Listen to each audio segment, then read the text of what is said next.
పార్టీలో వాళ్ళు బయటి వాళ్ళు కూడా కిషన్ రెడ్డి ఎక్కువగా టార్గెట్ చేస్తున్నారు ఇదంతా. ఆయన కూడా సరే, ఆయన ఏమన్నారంటే ఒకటి చెప్పారు, నేను అధ్యక్ష పదవిలో నా పేరు జాతీయ అధ్యక్షుడు అవుతాడని ఒక కథ కదా, అందులో నా ప్రతిపాదనలో నా పేరు లేదు అని ఒక క్లారిటీ ఇచ్చాడు. అంటే మామూలుగా ఒక వ్యక్తి నా పేరు లేదు అని తనకు తాను చెప్పడం అంటే ఒకటేమో అందులో కొద్దిగా వినయం, రెండోది ఎందుకు వచ్చిన కూడా రోజు దీని ఊహాగానాలు ఈ కోణంతో నా మీద దాడి చేస్తున్నారేమో అని కూడా ఆయన అనుకున్నాడు, చెప్పాడు. రెండోది తెలంగాణకు సంబంధించి కొత్త అధ్యక్షుడి నియామకం కొద్ది రోజుల్లో అయిపోతుంది. ఇప్పటికే 2 రాష్ట్రాల నియామకం అయింది. ఐ థింక్ కర్ణాటక 2 రాష్ట్రాలు అయిపోయింది దక్షిణాదిన.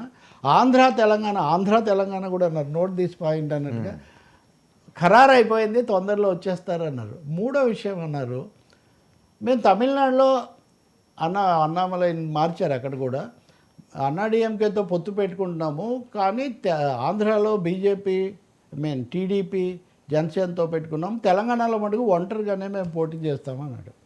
ఇది చాలా ముఖ్యమైన విషయం. ఎందుకంటే చంద్రబాబు నాయుడు టీడీపీని తెలంగాణలో పునరుద్ధరణ విస్తరిస్తున్నారని జనసేన కూడా ఎన్డీఏ తెలంగాణలో కూడా ఏర్పడుతుందని, ఈ సమయంలో పవన్ కళ్యాణ్ దక్షిణాది రాయబారి అన్నప్పుడు పవన్ కళ్యాణ్కి తెలంగాణ కంటే తను నివసిస్తున్నా పెరిగినా తిరిగినా దానికంటే ఇంకేముంటుంది. కాబట్టి సహజంగా ఎన్డీఏ ఏర్పడుతుందేమో బీజేపీ అవసరాల కొద్దిన ఒకటి ఉంటుంది. కానీ కిషన్ రెడ్డి లాంటి సీనియర్ నాయకుడు పార్టీలో క్రమశిక్షణగానే మాట్లాడుతుంటారు, ఏది పడితే అది మాట్లాడే అలవాటు లేదు. మాకు ఇక్కడ ఒంటరిగా వెళ్తాము, ఎవరితో వెళ్ళాము అని చాలా సుస్పష్టమైన వివరణ ఇచ్చారు. నో ఎన్డీఏ ఇన్ తెలంగాణ అనే విషయం. ఇది నిజానికి పవన్ కళ్యాణ్ అభిమానులకు తెలంగాణలో ఉన్న జన సైనికులకు కొంచెం నిరుత్సాహం కలిగించేది అని అనుకోవాల్సి వస్తుంది. ఎందుకు ఇలా చేస్తుండొచ్చు అంటే, టీడీపీతో పెట్టుకోవడం వల్ల గతంలో కాంగ్రెస్ నష్టపోయింది 2018లో. అలాగే బీజేపీకి కూడా ఇక్కడ చాలా అనుకూల వాతావరణం ఉన్నప్పటికీ చంద్రబాబుతో ముడిపెట్టి చూస్తే ఆంధ్ర సెంటిమెంట్ ఇలాంటివన్నీ కూడా వస్తాయి. రాజకీయంగా ఇవి అంత అనుకూలం కాదు. ఇక్కడ మన ముఖాముఖి మజ్లిస్ వర్సెస్ బీజేపీ. మజ్లిస్ పెద్ద పార్టీ కాదు నిజానికి, చిన్న పార్టీ. కానీ మజ్లిస్ ఈరోజు కిషన్ రెడ్డి ఇదే దీంట్లో ఇంకో మాట అన్నాడు, బీఆర్ఎస్ కాంగ్రెస్ 2 మజ్లిస్ పల్లకి మోస్తున్నాయని ఆయన అన్నాడు.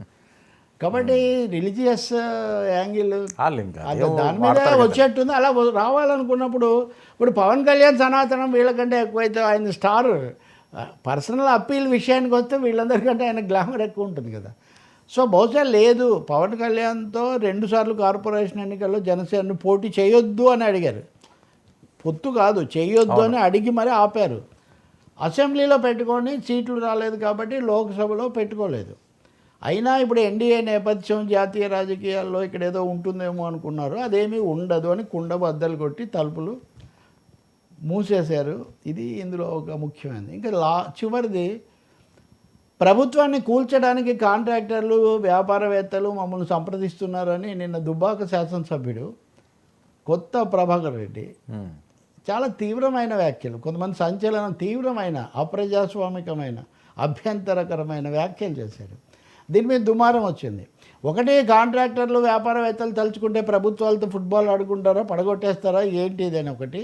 రెండవది, అంతకుముందు తమను పడగొట్టడానికి ఆపరేషన్ ఫామ్ హౌస్ జరిపారు అని ఆరోపణ చేసిన బీఆర్ఎస్ వాళ్ళే మా దగ్గరికి వచ్చి అందరు కలుసుకుంటున్నారు, మేము చేస్తున్నామని అధికారికంగా శాసనసభ్యుడు, అంతకుముందు ఆయన పార్లమెంట్ సభ్యుడు కూడా అనుకుంటా, ఏంటి అని దీని మీద దుమారం వచ్చిన తర్వాత కిషన్ రెడ్డి దాని మీద కూడా వివరణ ఇచ్చారు. నిన్న రేవంత్ రెడ్డి కూడా ఈ విషయాలు తీవ్రంగా మాట్లాడారు.